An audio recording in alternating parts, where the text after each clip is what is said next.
नमस्कार, आप लाइव बिहार देख रहे हैं। मैं हूं करिश्मा।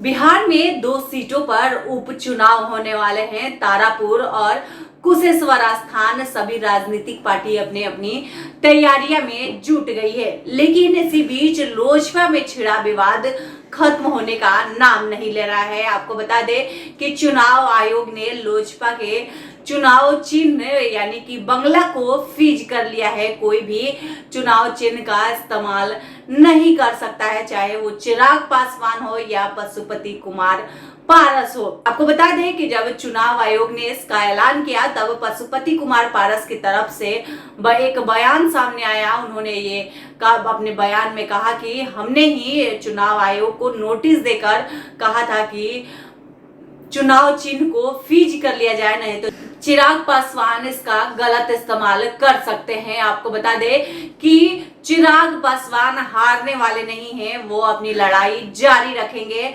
इसी बीच उन्होंने ये ऐलान कर दिया है कि अलग चुनाव चिन्ह के साथ वो मैदान में उतरेंगे। अब देखने वाली बात होगी कि चिराग पासवान का नया चुनाव चिन्ह क्या कुछ होता है। आपको बता दें कि प्रदेश महासचिव ने सोमवार को इसकी जानकारी दी है। इसका आधिकारिक ऐलान आज दिल्ली में हो जाएगा।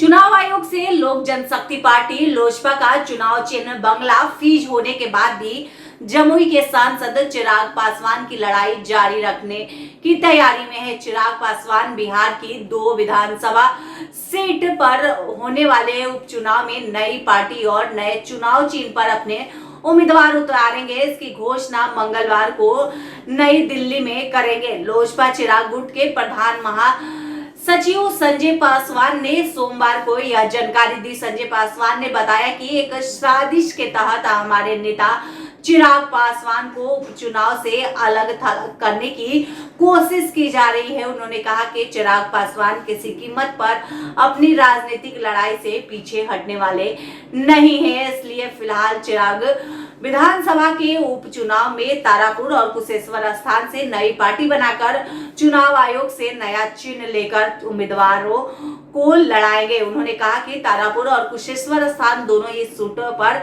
हमारी जीत होगी। संजय पासवान ने कहा कि बिहार की जनता नीतीश कुमार को समझ चुकी है, सरकार अब ज्यादा दिन तक चलने वाली नहीं है। चिराग गुट के प्रधान महासचिव संजय पासवान ने कहा कि चिराग नहीं चाहते हैं कि लोजपा का चुनाव चिन्ह फ्रीज किए जाने से पार्टी के नेताओं और कार्यकर्ताओं का हौसला कम हो। उन्होंने कहा कि केंद्रीय मंत्री पशुपति कुमार पारस पर आरोप लगाया कि जनता दल यूनाइटेड के जिन नेताओं की साजिश से लोजपा को खंडित किया गया, उन लोगों को पशुपति पारस लोजपा के संस्थापक रामविलास पासवान की पुण्यतिथि पर आमंत्रित कर रहे हैं। ऐसे लोगों को उपचुनाव में जनता सबक सिखाएगी।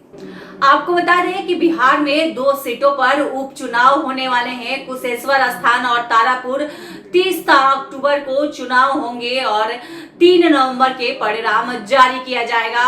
लोजपा इधर तैयारी करने में जुट गई है। लोजपा अलग चुनाव चिन्ह के साथ मैदान में उतरेगी। प्रधान महासचिव का कहना है कि कार्यकर्ताओं का हौसला कम न हो, इसलिए चिराग पासवान मैदान में उतरेंगे और सबको सबक सिखाएंगे। जनता समझ चुकी है नीतीश सरकार को, अब ज्यादा दिन सरकार टिकने वाली नहीं है। अब देखने वाली बात होगी कि कौन से चुनाव चिन्ह के साथ चिराग पासवान मैदान में उतरते हैं। बिहार से जुड़ी तमाम अपडेट के लिए आप देखते रहे लाइव बिहार। धन्यवाद। अभी तक आपने हमारे चैनल को सब्सक्राइब न किया हो तो जल्दी सब्सक्राइब कर ले और फेसबुक पर लाइक करना न भूलें। लाइव बिहार यूट्यूब पर सब्सक्राइब और फेसबुक पर लाइक जरूर करें।